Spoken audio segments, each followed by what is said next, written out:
Easter attack வழக்கு விசாரணையின் மிக முக்கியமான நாள் இன்று. ஈஸ்டர் அட்டாக் வழக்கு விசாரணையினுடைய முறைப்பாட்டு தரப்பு சாட்சி விசாரணைகள் இன்று நிறைவடைந்திருக்கின்றது. அடுத்த கட்ட நகர்வு என்ன, தீர்ப்பு என்ன என்பது தொடர்பில் அனைவரும் எதிர்பார்த்திருக்கின்றார்கள். அதேபோன்று புலனாய்வு அதிகாரிகள் ஈஸ்டர் அட்டாக்கோடு தொடர்புபட்டிருப்பதனால் தன்னுடைய பாதுகாப்பு தொடர்பிலும் சில கேள்விகள் நிலவுவதாக ஜனாதிபதி குறிப்பிட்டிருக்கின்றார்.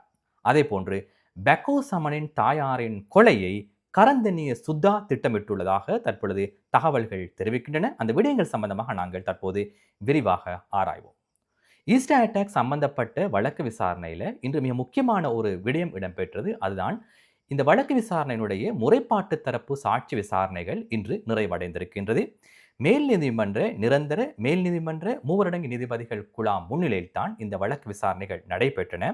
அதிலே அந்த முறைப்பாட்டு தரப்பு சாட்சி விசாரணைகள் தற்பொழுது நிறைவடைந்திருக்கின்றது. குறிப்பாக 25 சந்தேக நபர்களுக்கு எதிராக ட்ரையல் அட் பாரில் இந்த விசாரணைகள் இடம்பெற்றன. இந்த நீதிபதிகள் குழாத்திலே நவரத்ன மாரசிங்க தலைமையிலான நீதிபதிகள் குழாம், அதிலே சுஜீவ நிசங்க மற்றும் ராமநாதன் கண்ணன் ஆகியோர் அங்கம் வகித்தார்கள். இந்த நீதிபதிகள் குழாத்திலே அங்கம் வகிக்கின்ற உறுப்பினர்கள் சில வருடங்களுக்கு முன்னர் மாற்றம் அடைந்தாலும் நவரத்ன மாரசிங்கனுடைய தலைமையில் தான் இந்த நீதிபதிகள் குழாம் இயங்கி வந்தது. ஆகவே அவருடைய தலைமையில் தான் இந்த வழக்கு விசாரணைகள் தற்பொழுது இடம்பெற்று முறைப்பாட்டு தரப்பு சாட்சி விசாரணைகள் நிறைவடைந்திருக்கின்றன. நவரத்ன பண்டார சம்பந்தமாக நாங்கள் பேசுகின்ற பொழுது நீதிபதி நவரத்ன பண்டாரவை மேன்முறையீட்டு நீதிமன்ற நீதியரசராக பதவியுறுத்த வேண்டும் என்ற கோரிக்கை விடுக்கப்படுகின்றது. அது உண்மை என்றும் அவருக்கு பதவியுயர்வு வழங்கப்பட வேண்டும் என்றும் ஜனாதிபதி அனுர்குமார திசாநாயக்க நேற்று சட்டத்தரணிகளை சந்தித்த போது குறிப்பிட்டிருந்தார். எவ்வாறாயினும் இவ்வாறான உயிர்த்த ஞாயிறு தாக்குதல் விசாரணைகள் தொடர்பிலே ஒரு தீர்க்கமான கட்டத்தை அடைந்திருப்பதனால் தற்போதைக்கு அவருக்கு மேன்முறை நீதிமன்றத்துக்கு பதவியுயர்வு வழங்க முடியாது என்றுதான் ஜனாதிபதி குறிப்பிட்டிருக்கின்றார். ஆகவே இந்த வழக்கு விசாரணைகளை நாங்கள் அவசரமாக நிறைவு செய்ய வேண்டும், உரிய முறையில் தீர்ப்புகளை பெற்றுக்கொள்ள வேண்டும் என்ற அடிப்படையில் தான் இவ்வாறான செயற்பாடு ஈடுபட்டுள்ளதாக ஜனாதிபதி குறிப்பிட்டிருக்கின்றார். இன்றைய நாளை பொறுத்த மட்டிலே இந்த 25 சந்தேக நபர்களுக்கு எதிராக சட்டமா அதிபர் தான் வழக்கினை தாக்கல் செய்திருந்தார். 2021 ஆண்டு ஆகஸ்ட் மாதம் 10ஆம் தேதி. 2021 ஆண்டிலிருந்து இந்த சந்தேக நபர்களுக்கு எதிரான வழக்கு விசாரணைகள் தொடர்ந்தும் இடம்பெற்று வந்தன. கடந்த காலங்களிலே இந்த அரசாங்கம் ஆட்சிக்கு வர முன்னர் இந்த வழக்கு விசாரணைகளே ஒரு துரித கதியை நாங்கள் காணவில்லை. சில வேளை 2 மாதங்களுக்கு ஒரு தடவை, 3 மாதங்களுக்கு ஒரு தடவை தான் வழக்கு விசாரணை இடம்பெற்றது. ஆனால் புதிய அரசாங்கம் ஆட்சிக்கு வந்ததன் பின்னர் இந்த வழக்கு விசாரணை துரிதப்படுத்த நடவடிக்கை எடுக்கப்பட்டது. அதன் ஒரு அங்கமாக, அதாவது நீதிமன்றங்கள் போதாது என்ற கோரிக்கையை முன்வைக்கப்பட்ட போது முன்னாள் அமைச்சர்கள், பாராளுமன்ற உறுப்பினர்கள் கொழும்பில் இருந்த வீடுகளை பெற்று அதிலேதான் சில வழக்கு விசாரணைகள் இடம்பெற்றன. மிக முக்கியமாக இந்த 25 சந்தேக நபர்கள் தொடர்பிலான வழக்கு விசாரணை முன்னாள் அமைச்சர் சனத் நிஷாந்தவினுடைய முன்னாள் ராஜாங்க அமைச்சர் சனத் நிஷாந்தனுடைய வீட்டில் தான் இடம்பெற்றது என்பதும் குறிப்பிடத்தக்கது. அது சனத் நிஷாந்தன் வீடு அல்ல, அரசாங்க வீடு. அவருக்கு வழங்கப்பட்டிருந்த வீட்டில் தான் இந்த வழக்கு விசாரணை இடம்பெற்றது. குறிப்பாக இந்த 25 சந்தேக நபர்கள் தொடர்பாக. இந்த 25 சந்தேக நபர்களும் யார் என்று நாங்கள் சற்று விளக்குவதாக இருந்தால் உங்களுக்கு தெரியும். நௌஃபர் மௌலவி என்று பரவலாக பேசப்படுகின்ற, அதாவது சரத் வீரசேகர் பிரதான சூத்திரதாரி என்று குறிப்பிடுகின்ற, அதாவது நௌஃபர் மௌலவி இருக்கின்றாரே, அவர் உள்ளிட்ட 25 சந்தேக நபர்கள். அதிலே முகமது இப்ராஹிம் முகமது நௌஃபர், அவர்தான் நௌஃபர் மௌலவி. அபு ஜயித், அபு ஷனி, அபு ஷரீஃப், கஃபூர் மாமா, முகமது ஷரீஃப், அதே போன்று அபு சிரா, அபு உமர், அபு பாவா, அபு தாரிக், அப்துல் மசூத் முகமது ஃபிர்தௌஸ், சாஜித் மௌலவி, ஷாஃபி மௌலவி, அபு ஃபுர்கான், முகமது இன்ஃபாஸ், ரஷாட் முகமது இப்ராஹிம் உள்ளிட்ட 25 சந்தேக நபர்கள். இந்த 25 சந்தேக நபர்களில் ஒருவர் விளக்கமறியலில் இருக்கும் பொழுது உயிரிழந்திருக்கின்றார். ஆகவே தற்போதைக்கு 24 சந்தேக நபர்கள் தொடர்பிலான வழக்கு விசாரணைகள் தான் தற்பொழுது முறைப்பாட்டு தரப்பு சாட்சி விசாரணைகள் நிறைவடைந்திருக்கின்றன. இதிலே மிக முக்கியமாக இந்த சந்தேக நபர்களிலே ஒருவர் அரச தரப்பு சாட்சியாளராக மாறியிருப்பதாக அறிய கிடைக்கின்றது. அவருடைய பெயர் விவரங்கள் வெளியாகவில்லை. அவர் அரசு தரப்பு சாட்சியாளராக மாறி ஷஹ்ரான் ஹசீமோடு மேற்கொண்ட விடயங்கள் தொடர்பில் தற்பொழுது சாட்சியம் வழங்கியிருக்கின்றார். சஹரான் எந்தெந்த இடங்களிலே பயிற்சிகளை வழங்கினார், எந்தெந்த இடங்களிலே மூளை சலவை செய்தார், எவ்வாறு இவர்களை மோட்டிவேட் பண்ணினார்கள் போன்ற விடயங்கள் சம்பந்தமாக தற்பொழுது இவர்களில் ஒருவர் சாட்சியாளராக மாறியிருப்பதாகத்தான் அறிய கிடைக்கின்றது. அவருடைய பெயர் விவரங்களை இன்னும் வெளியிடவில்லை. அந்த அடிப்படையில் தற்பொழுது 25 சந்தேக நபர்கள், தற்போதைக்கு உயிரோடு 24 பேர் இருக்கின்றார்கள். இவர்கள் தொடர்பிலான முறைப்பாட்டு தரப்பு சாட்சி விசாரணைகள் நிறைவடைந்திருக்கின்றன. ஆகவே அடுத்த கட்டமாக என்ன இடம்பெறப் போகின்றது என்றால், நாளையிலிருந்து பிரதிவாதி தரப்பு சாட்சி விசாரணைகள் தேவை என்றால் இடம்பெறும். அதன் பின்னர் தீர்ப்பு தொடர்பிலான திகதி அறிவிக்கப்படும். எமக்கு தெரியும், உயிர்த்த ஞாயிறு பயங்கரவாத தாக்குதல் தொடர்பிலே 41க்கும் அதிகமான வழக்குகள் தாக்கல் செய்யப்பட்டிருந்தன. அதிலே மிக முக்கியமான சில வழக்குகளுடைய தீர்ப்புகள் வழங்கப்பட்டிருக்கின்றன. நமக்கு தெரியும், பூஜித் ஜெயசுந்தரவுக்கு மரண தண்டனை விதிக்கப்பட்டிருக்கின்றது, ஹேமஸ்ரீ பெர்னாண்டோவுக்கு மரண தண்டனை விதிக்கப்பட்டிருக்கின்றது.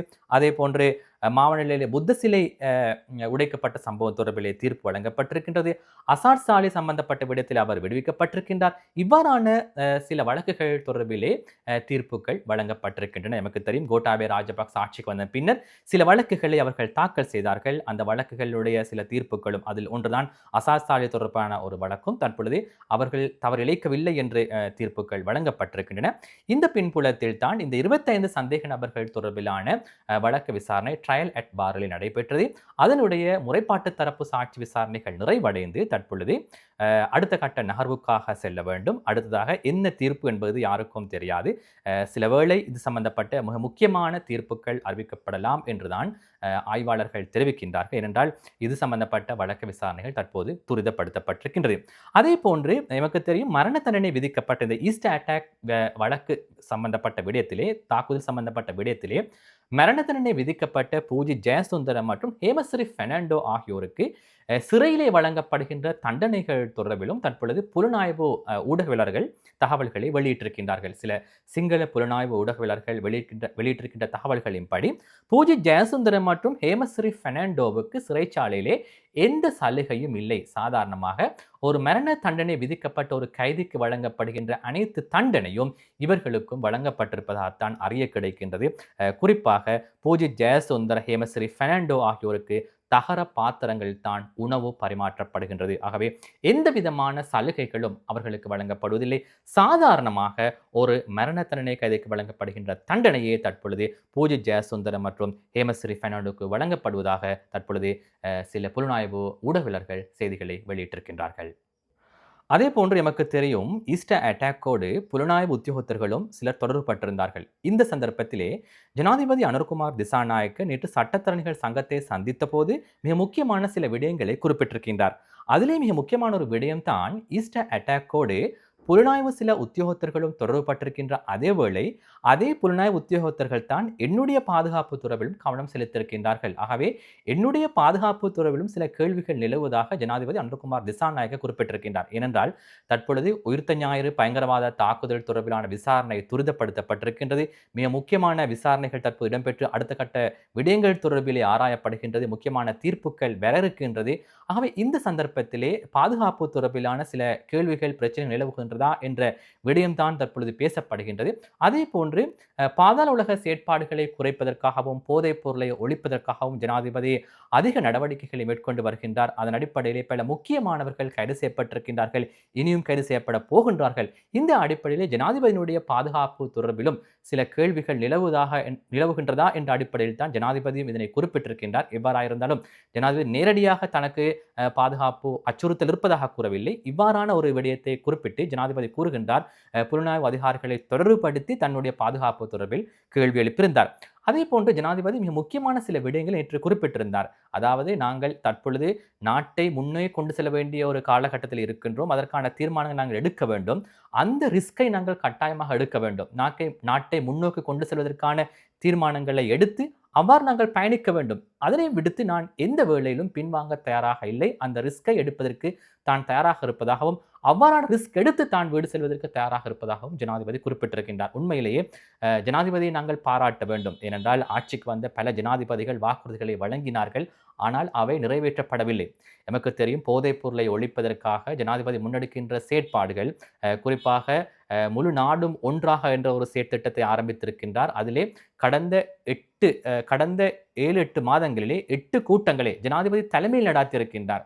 நான் இன்று அந்த சீலனில் இருக்கின்ற ஒருவரை சந்தித்த போது குறிப்பிட்டிருந்தார், ஏனைய காலங்களிலே ஒரு கூட்டத்தை நடாத்திவிட்டு அதனை மறந்து விடுவார்கள். ஆனால் ஜனாதிபதி தற்பொழுது அவருடைய தலைமையிலே 8 கூட்டம் நடத்தியிருக்கின்றார். ஆகவே இது ஒரு சிறந்த ஒரு முன்னேற்றம். ஆகவே நாங்கள் நாட்டை முன்னோக்கி கொண்டு செல்வதற்கான ஒத்துழைப்பு வழங்க வேண்டும் என்று குறிப்பிட்டிருக்கின்றார். நான் பல தடவைகள் கூறியிருக்கின்றேன், நாட்டிலே மக்களுக்கு பிரச்சனைகள் இருக்கத்தான் செய்கின்றன. பொருளாதார பிரச்சனை இருக்கின்ற, அதற்கு தீர்வு வழங்க வேண்டும். மேலும் சில பிரச்சனைகள் இருக்கின்றன. ஆனால் போதையை ஒழிப்பதற்கான செயற்பாடுகள், ஊழல் மோசடியை தடுப்பதற்கான செயற்பாடுகள், அதே போன்று உயிர்த்த ஞாயிறு பயங்கரவாத தாக்குதல்கள் உள்ளிட்ட பல குற்றச்செயல்கள் தொடர்பிலான விசாரணைகள் தொடர்பிலான முன்னேற்றங்களை நாங்கள் கட்டாயமாக பாராட்ட வேண்டும். அப்போது நமக்கு ஜனநாயக நாடு என்ற ரீதியில் முன்னோக்கி செல்ல முடியும். இது இவ்வாறாக இருக்கின்ற பொழுது நமக்கு தெரியும், நேற்று பெக்கோ சமனுடைய தாய் மித்தனியவிலே கொலை செய்யப்பட்டார், சுட்டு கொலை செய்யப்பட்டார். இந்த விடயம் ஒரு பெரும் பேசுபொருளாக மாறியது. இதனை யார் செய்தார் என்ற விடயம் ஆராயப்பட்டு வந்த நிலையில் தற்போது போலீசார் மிக முக்கியமான ஒரு விடயத்தை குறிப்பிட்டிருக்கின்றார்கள். கரந்தனிய சுத்தா தான் இதனை திட்டமிட்டிருப்பதாக போலீசார் தெரிவிக்கின்றார்கள். தற்போதைக்கு மேற்கொண்ட விசாரணைகளின் அடிப்படை எமக்கு தெரியும், கணேமுள்ள சஞ்சீவ படுகொலை செய்யப்பட்ட சம்பவம். அவர் நீதிமன்றத்துக்குள்ளே கணேமுள்ள சஞ்சீவ படுகொலை செய்யப்பட்டார். அதற்கு கெஹல்பத்ர பத்மே தான் அதிலே தொடர்பட்டிருந்தார். கெஹல்பத்ர பத்மேக்கு உதவிய ஒருவராகத்தான் பெக்கோ சமன் இருக்கின்றார். ஆகவே அதற்கு பழிவாங்கும் வகையில் தான் பெக்கோ சமனுடைய தாயாரை கரந்தனிய சுத்தா திட்டமிட்டு கொலை செய்திருப்பதாக தற்பொழுது தகவல்கள் தெரிவிக்கின்றன. இவ்வாறு நாட்டிலே பல இடங்களில் இவ்வாறான துப்பாக்கிச்சூட்டு சம்பவங்களும் ஆங்காங்கே இடம்பெற்றுக் கொண்டுதான் இருக்கின்றன. அதேபோன்று மற்றொரு முக்கியமான சம்பவம் என்று பதிவாகியது, ஸ்ரீலங்கா முஸ்லிம் காங்கிரசினுடைய பாராளுமன்ற உறுப்பினர் MLM ஹிஸ்புல்லா இன்று லஞ்ச ஊழல் விசாரணை ஆணைக்குழுவுக்கு அழைக்கப்பட்டிருந்தார். இது எதற்காக அவர் அழைக்கப்பட்டிருந்தார் என்ற சந்தேகம் சிலருக்கு ஏற்படலாம். அது சம்பந்தமாக நான் நேரடியாக பாராளுமன்ற உறுப்பினர் தொடர்பு கொண்டு கேட்டிருந்தேன். அவருடைய கருத்தின்படி 2013-2014 ஆண்டுகளிலே, அதே போன்று 2015 ஆண்டுகளிலே 3 வருடங்கள் அவருடைய பிரைவேட் ஸ்டாஃப் ஒருவருக்கு, தனிப்பட்ட ஒரு பிரத்யேக ஊழியருக்கு அவர் பேங்க்கிலே கேஷ் டிபாசிட் பண்ணியிருக்கின்றார். அவ்வாறாக பணம் வைப்பு செய்த விடயம் சம்பந்தமாகத்தான் தற்போது கேள்வி எழும்புகின்றது. ஏனென்றால் ஒரு பெருந்தொகை பணம் கடந்த அடுத்த அந்த 3 வருடங்களிலே வைப்பு செய்யப்பட்டிருக்கின்றது.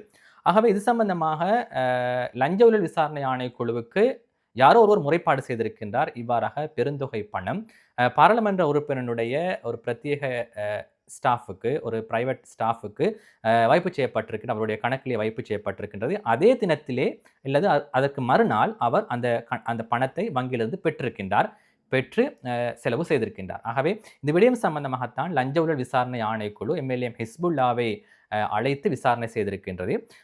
அவருடைய கருத்தின்படி இவர் தனக்கு வெளிநாட்டு நிறுவனம் ஒன்றிலிருந்து பணம் கிடைத்ததாகவும், அந்த பணத்தை தான் தன்னுடைய ஊழியரின் கணக்கில் வைப்பு செய்ததாக MLM ஹிஸ்புல்லா கூறுகின்றார்.